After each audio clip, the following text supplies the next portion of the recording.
ng Diyos sa atin. And what's the rationale here? He causes the sun to rise on the evil and the good. He sends rain to the evil and the good. Sabi ko noon, ang Panginoong Diyos, kung umuulan, nagpapaulan siya, and of course, rain is equated with blessing, lalo't kayo nagtatanim ng halaman. Pag umuulan, hindi lang naman doon sa lote at mga garden ng mga godly umuulan at tapos sa saan godly, wala nang ulan. Umuulan din doon. At pagka sumisikat ng araw, hindi naman doon lang sa mga makadiyos may araw at madilim doon sa mga hindi makadiyos. So ano pong ibig sabihin? Ang Diyos ay mabuti sa lahat. Kaya tayo ng mga anak niya na dapat maging katulad niya, mabuti rin tayo sa lahat. So hindi lang tayo mabuti sa mabuti, mabuti rin tayo sa hindi mabuti sa atin. Hindi lang natin iniibig yung kaibig-ibig, iniibig din natin yung mga kasuklam-suklam. At ang sinabi dyan, if you love those who love you, what reward will you merit? If you greet only those who greet you, what are you doing above the others? You are just like a pagan. Sabi, huwag mo nga ipagmalaki sa Diyos na minamahal mo yung nagmamahal sa iyo. Sabi, kahit mga taong walang Diyos, hindi kumikilala sa Diyos, mapagmahal din doon sa mga nagmamahal sa kanila. At kahit mga taong hindi kumikilala sa salita ng Diyos, binabati din nila yung mga bumabati sa kanila. Sabi, dahil kayo'y anak ng Diyos, dapat nalalampasan nyo ang ginagawa ng mga ordinaryong tao dyan na hindi naman nagba-Bible study, hindi naman nagwo-worship, hindi naman tumanggap kay Kristo bilang Panginoon at tagapagligtas. So, kung tayo may mga pinagtatampuhan, dapat kinakausap natin. Kasi kung hindi natin kinakausap, tulad din lang tayo ng mga tao na hindi kumikilala sa Diyos. Dahil ganun din sila, pag nagtatampo, hindi din nila kinakausap. Anong pinagkaiba? So sinasabi dito, iba ang lifestyle, iba ang paningin, iba ang pananalig, iba ang pamamaraan ng mga tunay na anak ng Diyos. Kung madaling magalit yung kapitbahay mo na hindi naman nagbabasa ng Bible, ikaw din madaling magalit, anong pinagkaiba? Wala tayong madadala sa Panginoon dahil sasabihin nila, magkapareho lang tayo. Bakit mo pa ako dadalhin dyan para maging katulad mo lang? Magkamukha na nga tayo ngayon.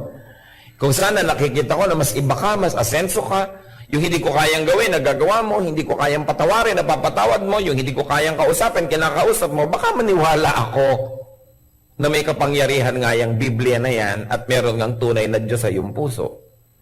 At ang sinabi doon, be perfect like God. Of course, in the context of being loving. One of the definitions of God's perfection is that He is loving to those who are unlovable. Kaya makikita din natin dyan na kung tayo daw ay umiibig sa mga hindi kaibig-ibig, para tayong Diyos. Yung perfection na pinag-uusapan dito, hindi 100% moral uprightness. But one of the facets of God's perfection here is amplified as loving the unlovable. Therefore, if you love the unlovable, you are perfect like God in that aspect. Luke 6:27, but I tell you who hear me, love your enemies, do good to those who hate you. And Luke 6:31-34, do to others as you would have them do to you. This is active, ha?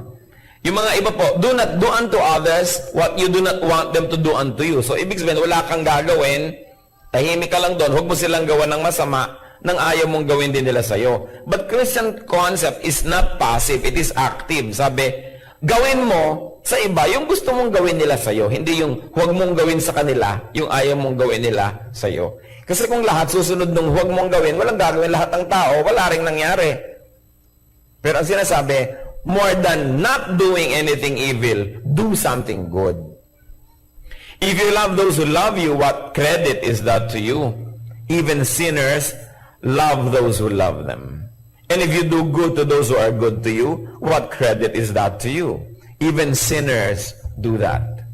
And if you lend to those from whom you expect repayment, what credit is that to you? Even sinners lend to sinners, expecting to be paid in full. So ano po ang mga nadagdag na mga katuruan sa ating mga binasa, aside from mga inulit na love your enemy, nadagdag, do good to those who hate you. May dinagdag pa, bless those who curse you. May nagmura sa'yo, ang sagot mo, God bless you. Pero hindi yung God bless yung nang iinis. Yung talagang, taus-puso. May mga nagsasabi ng masasama tungkol sa atin, ipinamamalitaan ko ano-anong mga kasamaan tungkol sa atin, tapos tayo naman, ipinamamalita natin sa iba ang mga kabutihan niya. Pag may nakarating sa kanyang, alam mo ba, yung taong topic ng usapan nyo, topic ka rin niya. Ano nga sinasabi niya? Ang buti mo daw. Ang bait-bait mo raw. Ikaw daw ay merong potential na ganito, talented ka raw. Ano kaya ang magiging epekto sa tao na nagsasalita ng mga masama laban sa inyo, na mabalitaan niya, nagsasalita pala kayo ng mabuti tungkol sa kanya? Subukan natin ito. Kasi sabi, bless those who persecute you, who curse you. Gaano po sa atin, mga kapatid, ang nasubukan na ito at napapatunayan that it really works? Many of us who are not able to prove that this is really true because we don't even try. Ang nangyayari sa atin, nakakapanaig yung human nature na pagka may narinig kang masakit na salita tungkol sa iyo, galing sa iba, ang ganti natin masakit din. Kaya hindi matapos-tapos yung mga sakit na yan. Kaya nga sabi ni Karen Carpenter, can't we stop hurting each other, tearing each other apart? No? Kaya kailangang tumigil at baguhin yung cycle ng gagawa ko ng masama, susuklian mo ko ng masama, susuklian uli kita, susukli ka rin, di na matapos-tapos yan. Di mo ako kinausap, di kita kakausapin. So, hindi kita kinausap, hindi mo rin ako kinausap, humaba na ng humaba. Hindi bagay sa mga anak ng Diyos. Yung mga matatagal na mga di pag-uusap, mga tampu-tampuhan, hindi bagay. Kahit nga sa mga hindi anak ng Diyos, di yan bagay eh. Sa mga anak pa ng Diyos. So bless those who curse you.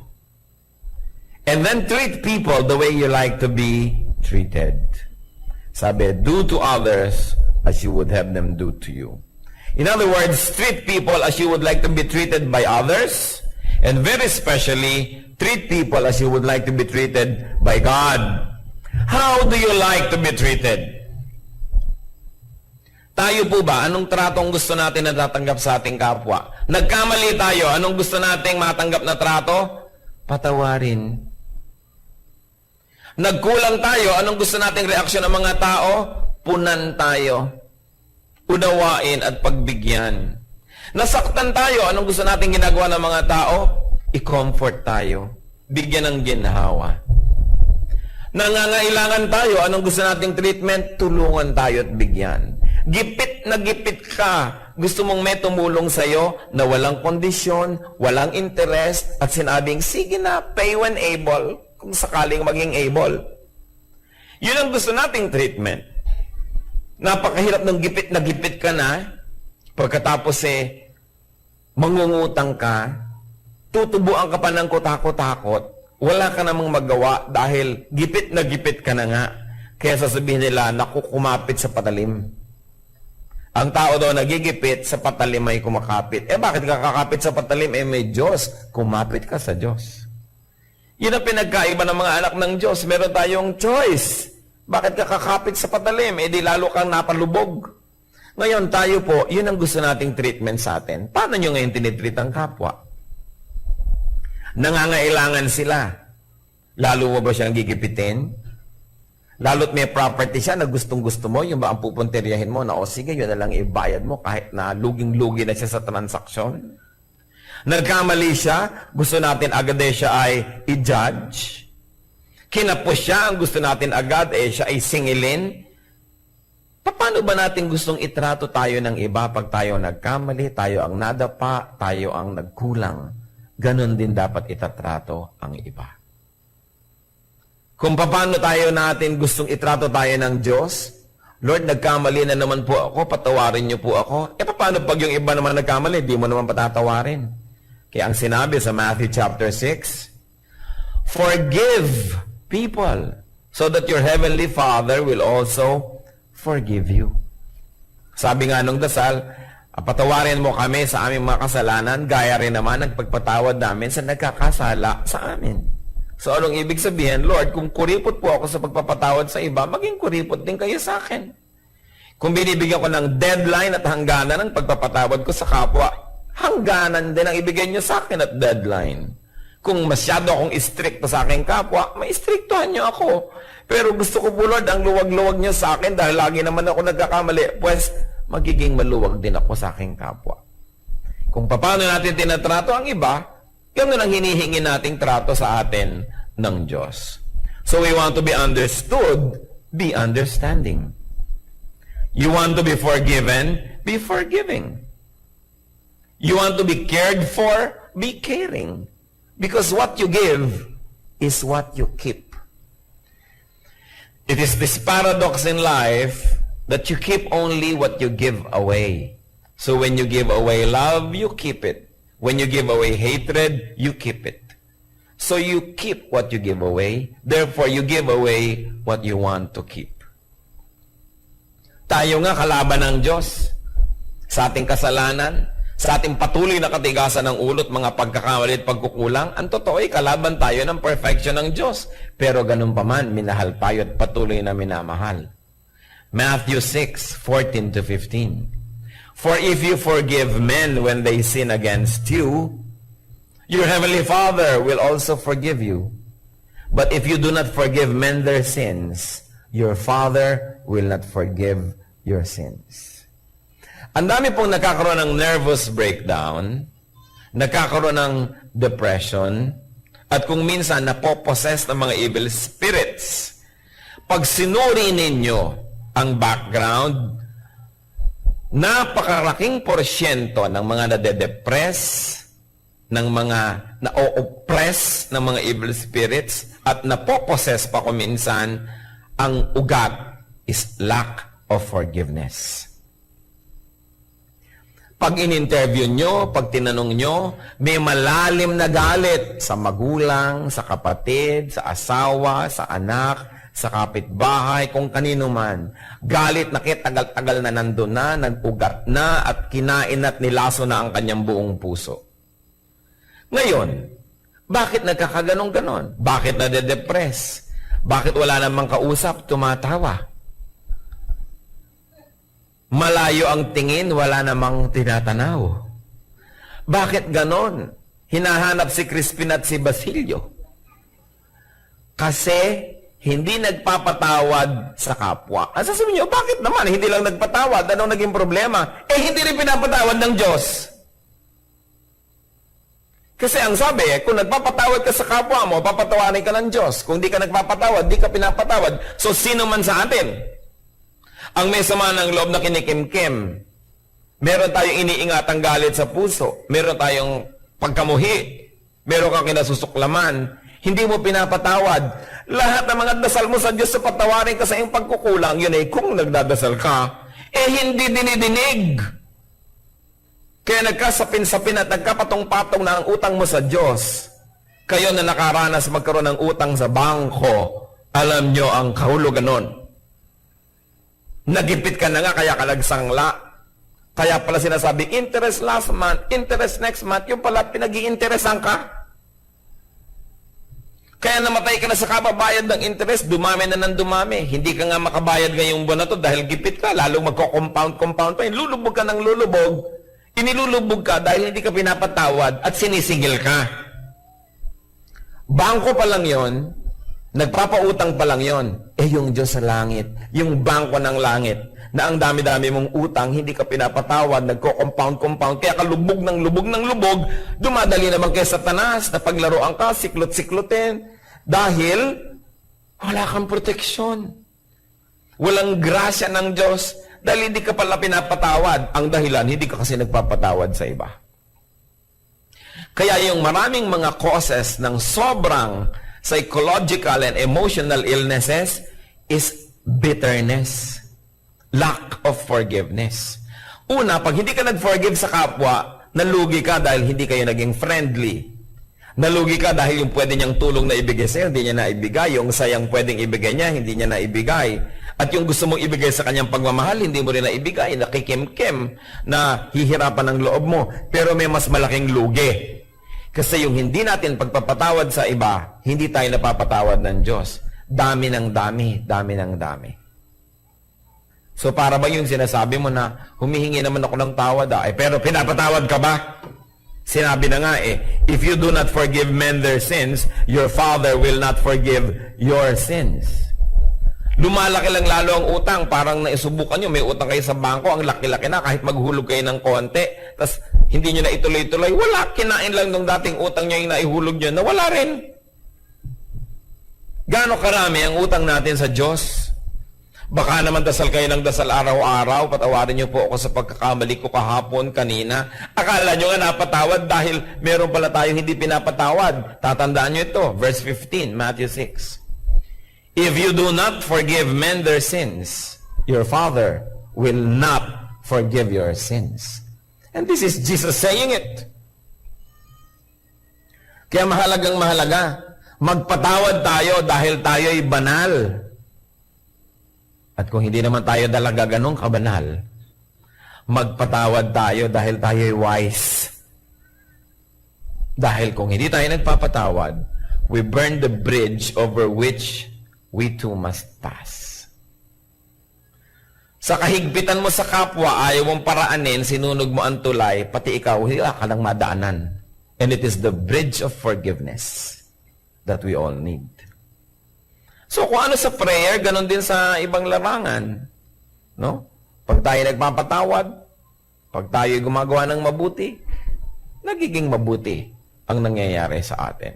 Luke 6:35 to 36.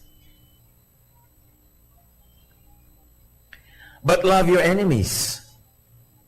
Do good to them. And church, listen. And lend to them without expecting to get anything back. Then your reward will be great. And you will be sons of the Most High, because He is kind to the ungrateful and wicked.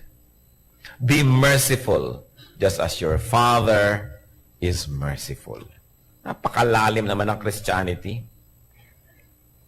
Napakalalim naman ni Jesus sa kanyang mga ipinagtuturo na ito. Love your enemies, do good to them. Pahiramin daw ng walang inaasahang bayad yung mga nangangailangan na mga kaaway. Can you imagine kaaway? So, edi lugi ako, lugi ka sa earth. Pero your reward will be great. At ano yung reward na yon? You will be called the sons of the Most High.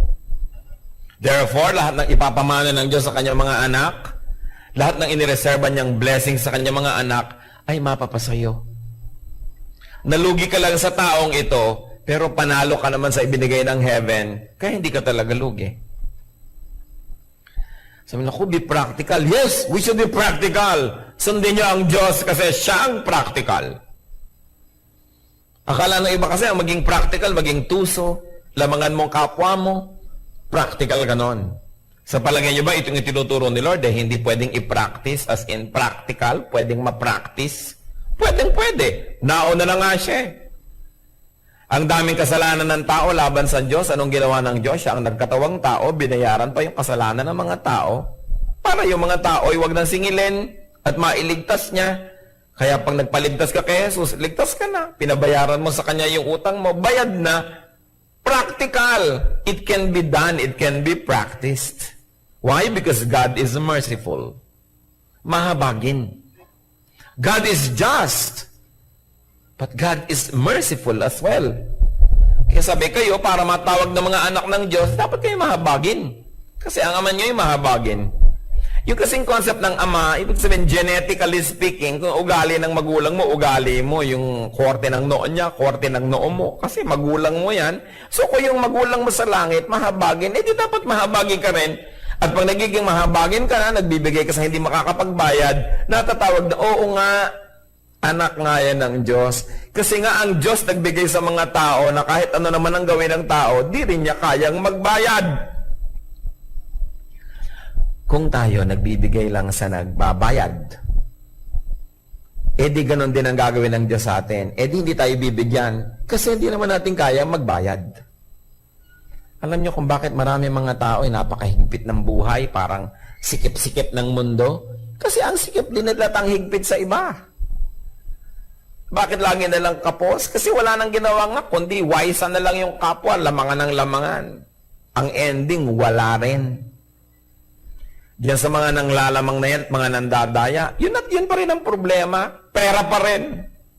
Hindi naman nagiging solusyon. Kasi, kung anong ginagawa natin sa kapwa, yun ang ginagawa nating pamantayan para ganon din ang gawin ng Diyos sa atin. So, maluwag ka sa kapwa, lumuluwag sa iyo ang Diyos. Pero hindi ka maluwag, hindi rin maluwag sa iyo ang Diyos. Lahat ng ginagawa natin sa tao na hindi kayang magbayad, Diyos ang nagbabayad. So, nagbigay ka sa mahirap, walang ibigay sa iyo, Diyos ang nagbibigay sa iyo. So, teka, nasaan ang ibinigay ng Diyos? Ang dami ko nang binigyan, hindi pa ako binibigyan ng Diyos. Ang dami ko nang binigyan ng mahirap.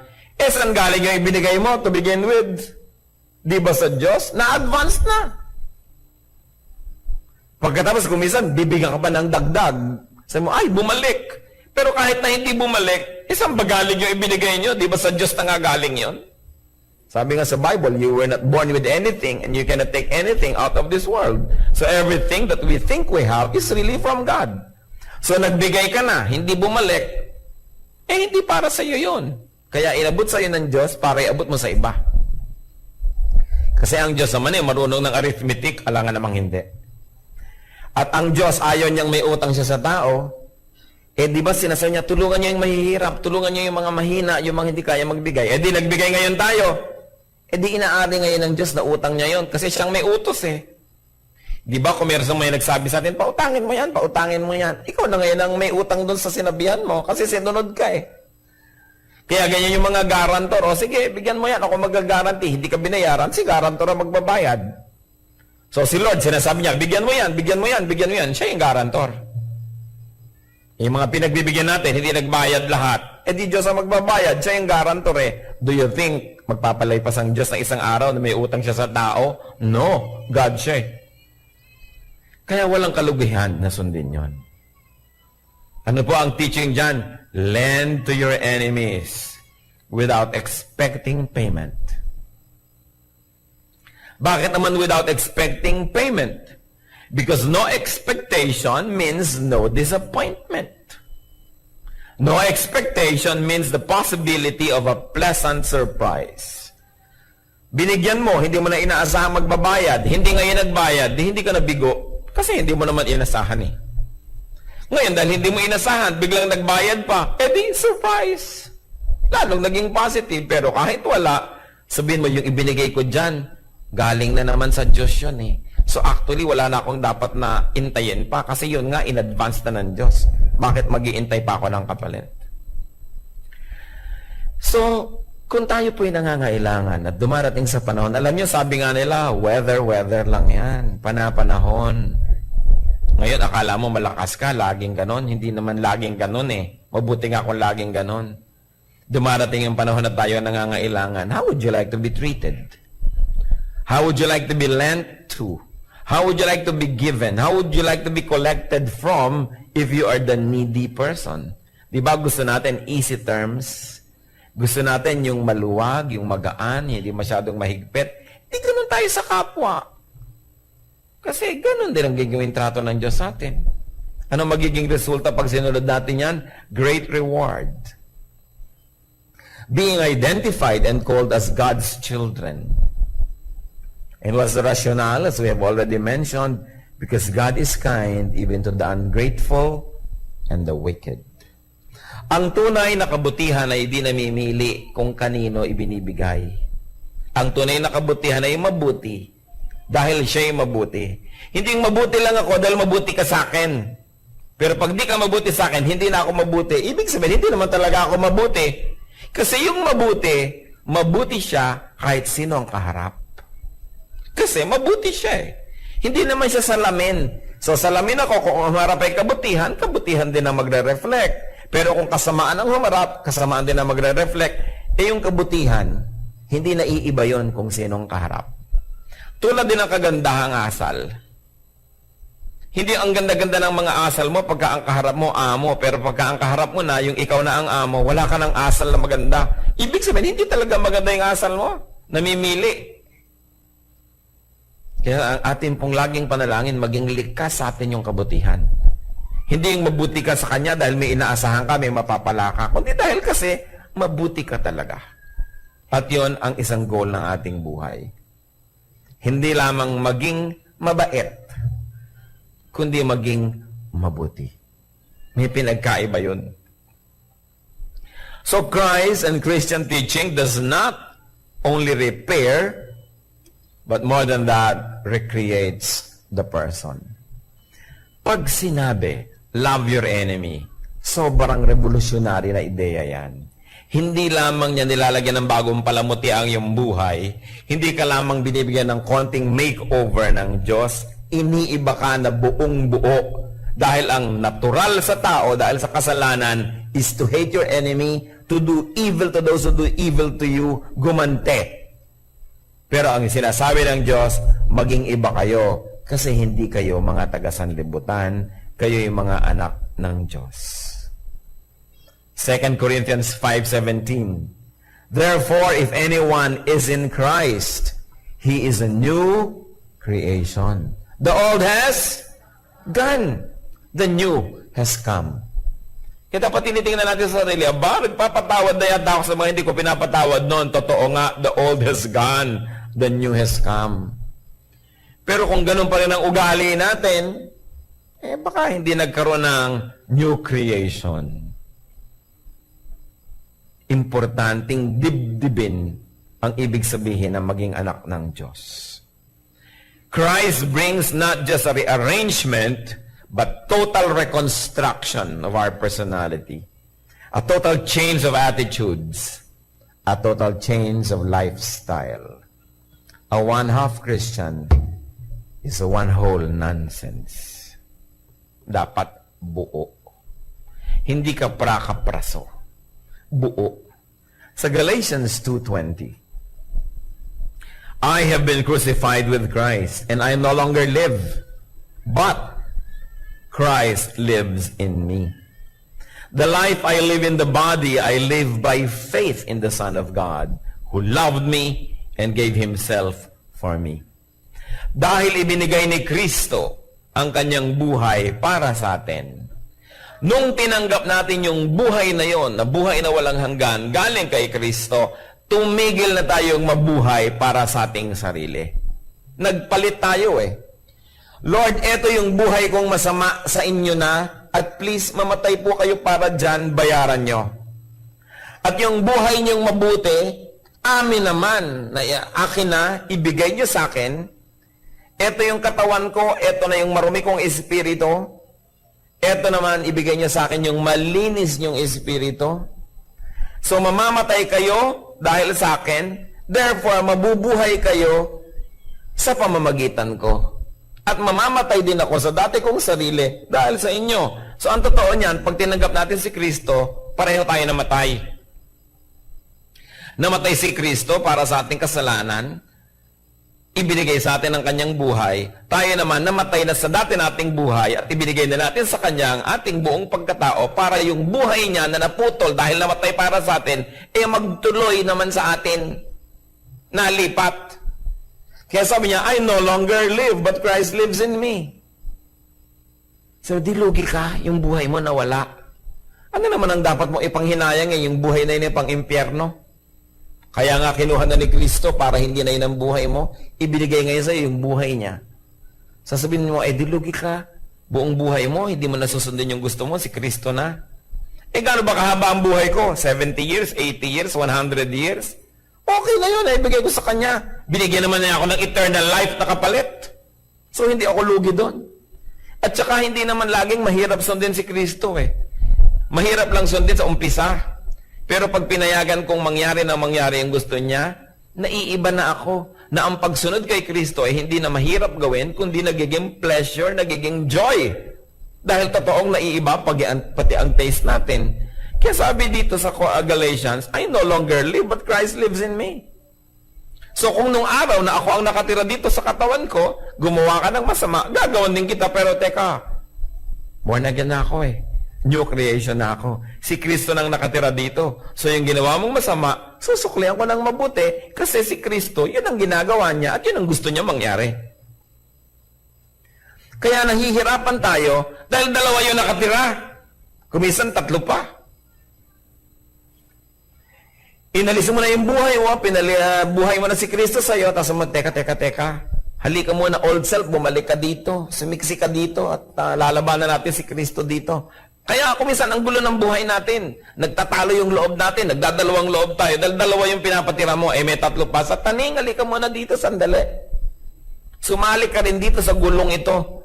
Kaya pinag-aagaw-agawan tayo noon. Samantala kung single-hearted ka, alam mo, you accepted Jesus as Savior and Lord, siya na ang nabubuhay sa'yo, wala na dapat choice. You know, Christians, ang choice natin, hindi between bad and good. Hindi yun choice. Choice lang yun ng hindi anak ng Diyos. Pero pag anak ka na ng Diyos, hindi mo na choice yung bad. Ang nalilito ka na lang between good, rather, or better.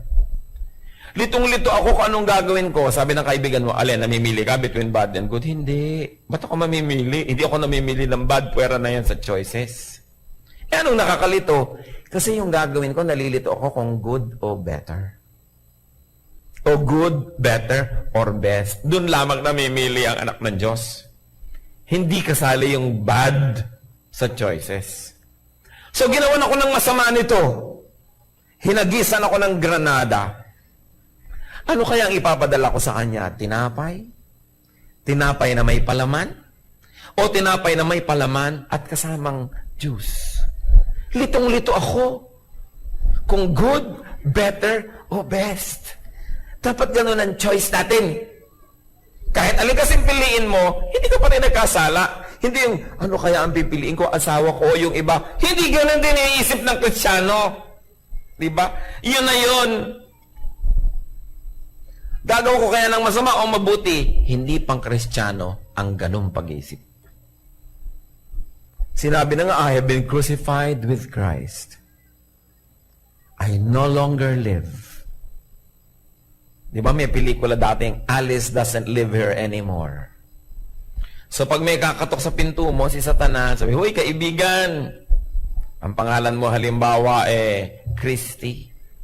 Christy, alika na, gawin na natin yung dati natin gawin. Sasabihin mo, Christy doesn't live here anymore. Si Kristo na nakatira dito, kaya umalis ka dyan. No? Pero hindi, tayo po kuminsan na nagsasign doon sa pinto. Satan, welcome. Let's revive the good old days. Paano yan? Si Kristo nasa iyo na, papalisin muna natin. Magko-confess na lang tayo bukas. Kaya magulo. Dapat isa lang, hindi dalawa. Luke 2:14. Anong sabi ng mga anghel nung ipinanganak si Jesus? Glory to God in the highest, and on earth, peace to men, on whom His favor rests. Peace talaga ang kailangan natin. Maraming levels, maraming anyo ng peace. But one way to peace can be achieved is by loving one's enemies. This is God's way with men. Love your enemies. Kaya yung mga mag-asawa, dapat magmahala ng lubos. Sige, bakit anong kinalaman ng mag-asawa? Di ba ang utos, love your wife. Love your husband. Hindi ko na parang asawa yan eh. Para ko na lang kapatid. Para ko na lang kapitbahay. Oops, gotcha. Sabi ni Lord, love your neighbor. So, mahalin mo pa rin. Wala kang choice. Hindi nag-aaway ho kami. Nagbabatuhan kami ng pitchel. Enemy ko siya. Sabi, love your enemy. Wala kayong lusot. Lalo ang mga mag-asawa. Magmahala na lang kayo. Huwag na kayong makipagtalo sa Diyos. This is God's way. And you know why God wants us to be kind and good? Because kindness blesses. Because kindness begets kindness. Kindness defangs evil anger. Galit na galit ang tao, sinalubong mo ng kapayapaan at kahinahunan, hindi man ka mahalin nun, mababawasan ang galit nun. Gustong-gusto kang saktan, pero bigla kang dumating, inaabutan mo ng buko pie. At least ihampas man sa iyo yung buko pie, malambot. Kung ang dala-dala mo, bakal para ihampas sa kanya, naagaw sa iyo, naihampas sa iyo. Di ba maraming ganun, inagaw sa iyo yung dala mo, siya pang ginamit para laban sa iyo. Kaya ingatan nyo kung anong dala nyo, dahil baka sa inyo gamitin. Lagi kayong magdadala ng buko pie. Anong sabi sa Romans 12:20? On the contrary, if your enemy is hungry, feed him. If he is thirsty, give him something to drink.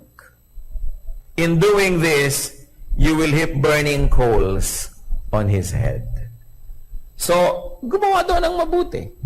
Kahit sa yung parang pineperceive na kaaway.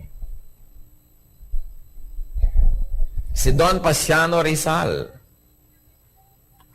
kapatid ng ating national hero at para na rin niyang ama na nagpaaral sa kanya. At pagkatapos naging general ng Katipunan at ng Himagsikan matapos si Rizal ay binarel. At pagkatapos maraming mga Pilipino ang naging maka-Amerikano nung tayo sinakop ng mga Amerika. Nung minsan daw, panahon ng Amerikano, merong kumakatok sa kanyang bahay sa Los Baños. Yung mga katulong, nung makilala yung kumakatok, ay pinaakyat agad dahil ang kumakatok ay si Pedro Paterno. Pero sa tingin ni Don Pasiano, ay hindi dapat patuloyin.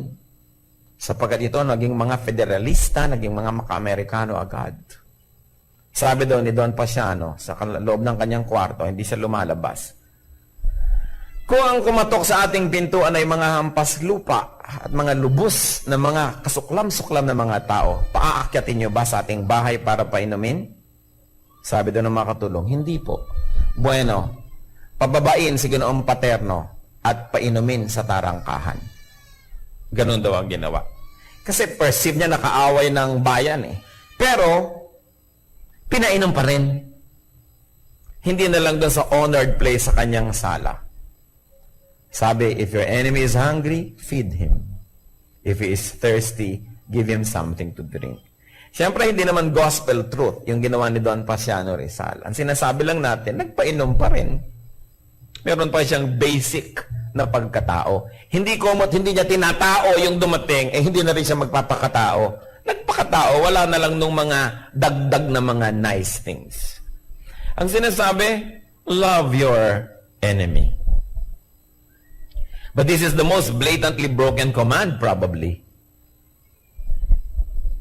Totoo ba na nangyayari sa buhay ng mga Kristiyano? Kasi alam nyo kung totoo, maiiba ang planet. So, ang dami na ba naman mga Kristiyano, lalo ngayon, sa dami ng mga apektuhan natin na tao, magkakaroon talaga ng change sa pamumuhay ng marami kung susundin natin ito. Why? Because hatred begets hatred. Love begets love. And at least, love weakens hatred or love weakens the enemy. Kung maibigin ka, kung hindi man maging maibigin ang iyong kalaban, at least mababawasan siya ng pagkamuhi at galit. Dahil hindi ka naman kagalit-galit eh. Kaya, ang mahalaga, love. Because love can conquer. Ano po ang sabi sa Proverbs 15 verse 1? A gentle answer turns away wrath, but a harsh word stirs up anger. A gentle answer turns away wrath. Merong tao galit na galit. So, ikaw talaga, bakit yan yung ginawa mo? Hindi mo na alam. Oo nga kasi hindi ako marunong. Pasensya ka na. Di biglang tatahimik yun. Alam ka naman magpatuloy pa ang gentle-gentle na nga na yun sagot. Kaya kung minsan may mga ginang, mga pasa-pasa, pastor. Napakasama po ng aking asawa. Pinagbubugbog po ako. Ibig mo sabihin, sister, nakaupo ka, tahimik na tahimik. Nakatingin ka sa mga ulap. Bigla siyang lumapit at pinagsasampi ka kanya. Pagka ganon, dadali natin siya sa Mandaluyong. O baka naman, sumasagot ka. Konti po. Wala namang babae nagsabing, takalahot, tinalaka ko ng tinalakan. Konti ho, sumasagot lang po. Ganyang kabanayad, tulad ng pagsasabi mo sa akin ngayon? Kasi kung ganyang kabanayad at sinaktan ka pa niya, ay may sira siya. Pero kadalas kasi, tumahimik ka, hindi ako natahimik. Tumahimik ka, hindi ako natahimik. Kaya nagkakagulo. Ipasahin, tumahimik ka! Etong kape. Ewan ko naman kung bigla ka pa niya saktan. Talagang baliw na yon. Sabi sa Bible, a gentle answer turns away wrath. Ngayon, hindi naman natin justify yung mga nananakit, ha? Siyempre, no. Ang ibig lang natin sabihin, kung minsan, nasasakatan din tayo dahil bagamat siya ang unang gumawa ng mali, yung sagot natin ay mali na rin, pareho na lang kayong mali, kaya nagkakaganon. May gumawa ng mali, may pasok na mali, ang sagot nyo, tama. Paano pa siya magkakalakas ang loob na gumawa ng pangalawang mali? Hindi siya makaka-second base. Kasi parang tennis siyang galit. Nag-serve. Hindi mo pinalo ang bola pabalik. Di walang laro. Nag-serve uli. Hindi na naman bumalik ang bola. Ang tawag na doon, love. Ibig sabihin, zero. Walang score. No? So, nakakatatlong balik na yung bola, wala nang lamanan. Ibinabalik mo, ibabalik mo, kaya 3 araw na kayo nagbabalikan, pagod na kayo. Kaya yung mga tennis player, gusto niyo magpahinga, huwag niyo ibalik ang bola. Ganon din yung galit. Lalo na sa galit. May galit siya, huwag niyo suklian ng galit. Titigil yan. Kasi apoy man at huwag niyong gatungan, nauubos. Hindi ba't kaya lumalaki yung apoy? Kasi tatapunan mo pa ng mga lalong nagsisiklab. Hindi matapos-tapos. Ganyan din yung hindi mo ko kinausap, hindi kita kakausapin. Hindi mo ko kinakausap, hindi rin kita kakausapin. Hindi mo na malaman kung sino nag-umpisa noon. At mahalaga pa ba kung sino nag-umpisa? Sa palagay niyo ba kung ang kapwa siya ang nag-umpisa ng mali? Justified na kayo naman yung huling gumawa ng mali? Hindi na mahalaga kung sinong una at sinong huli. Pareho lang kayo mali. So, we conquer. Because love should conquer. Romans 12:21. Do not be overcome by evil, but overcome evil with good. Overcome evil with good. Sinigawan ka, hindi palakasan ang sigaw. Ang sagot mo mahina. Paano pa sisigaw uli? Overcome evil with good. Because the best way to beat your enemy is to turn him into a friend. Yung enemy na ikadena nyo, matutulog kayong mapayapa? No. Pwede niya makalasyon. At gawang kayo ng masama. Ibinilanggo ninyo, pwede siya makatakas. Nilumpo ninyo, pwede siyang ipaghiganti ng ibang nagmamahal sa kanya. Pero ang tunay na paglupig sa kalaban, mahalin mo siya. At pag minahal ka na niya in return, yun ang tunay na victory. Yung kamay niya, hindi na niya gagamitin para ka hampasin, gagamitin na niya para ka i-foot therapy. Yung kotse niya, pag dumadaan siya at naglalakad ka, hindi ka niya nasasagasaan, kundi hihinto siya at isasakay ka. Yung mga resources niya, hindi niya gagamitin para gawang ka ng masama, kundi ipang tutulong sa'yo. It is really love that wins. And the best way to beat your enemy is to turn him into a friend. Lalong-lalo ang mga magulang at anak, mga magkakapatid, mag-asawa, hindi bagay na magkaaway. Ang bagay lang na kaaway natin si Satanas, dahil talagang kaaway natin yon. Pero sarili ninyong laman, ang inyong laman, dugo ng inyong dugo, kalaban nyo, parang hindi bagay yun, mali. Dapat may mauna na lang na magpakumbaba, may mauna na lang na magpatawad, at lahat naman yan, lalo magkakamag-anak. Meron ka namang goodwill at love for each other na kuminsan natatakpan lang ng mga pansamantalang inis. Pero pag may nauna na magpakumbaba, bumabalik yung mga dating samahan dahil maibabalik nyo ba naman yung mga pwede ba namang mabura na may pinagsamahan kayo? Lalo mga magkakapatid na galing lang kayo sa isang bahay bata, pwede ba namang magbura ng kahit anong away yung katotohanan na yon? Hindi. And you know what? You cannot make old friends. You can only lose them. Pero hindi ka nakakagawa ng old friend kasi hindi mo maibabalik ang panahon. Kaya yung mga friends natin nung araw, and of course, lalo yung mga kamag-anak natin, mga kapatid natin na kasaway nating lumaki, kasama natin sa hirap at ginhawa, mga old friends din natin yon. Hindi dapat na meron tayong mga hidwaan kasi magkakaroon ka pa ba ng kapatid? Lalo't patay na yung nanay mo, patay na yung tatay mo, wala na, yun na lang yun. Pwedeng malagasan, pero hindi pwedeng madagdagan. So mamahalin mo na lang. Mga dati nating kaibigan, classmate natin nung araw, makaka-imbento ka pa ba? Hindi mo na maibabalik yung 1962, 1954? Hindi na. So yung mga naging kaibigan mo noon, pakonti na lang ng pakonti yon habang sa kabilang buhay. Pero hindi na pwedeng madagdagan. So minamahal mo. Friends, multiply our joy and divide our sorrow. That's why it is important to be friendly. Alam niyo kung bakit itinuturo ng Diyos na maging friendly tayo? Kasi mahal niya tayo. Kasi alam niya that friends can be channels of blessings.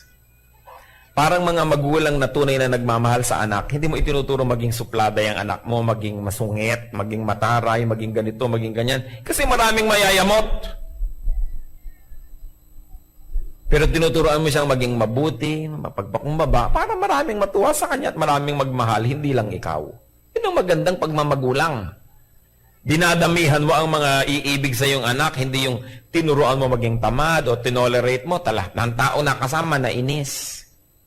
Masyadong selfish, walang natutuwa. So pag namatay ka na, wala na ibang mag-aalaga sa kanya.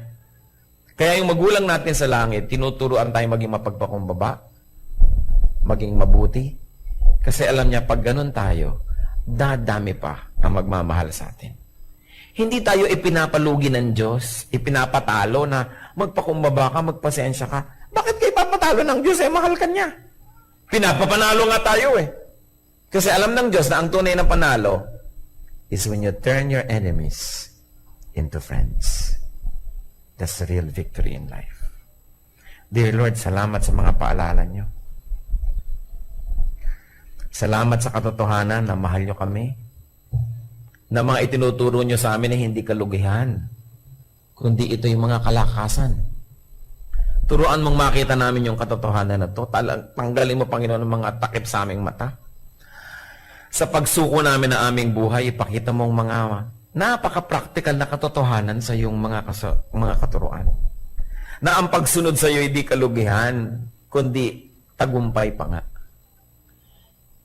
Lord, ipakita niyo po sa amin how we can be loving to our enemies. How we can be like your Son Jesus, who loved us although we were not lovable. Hipuin niyo ang aming puso. Maraming beses na naming narinig ito, na memorya pa ang mga verses. Pero tingnan niyo, Lord, kung totoo at nangyayari sa aming buhay o hanggang salita na lang ba ito. Bigyan niyo po kami ng kapangyarihan.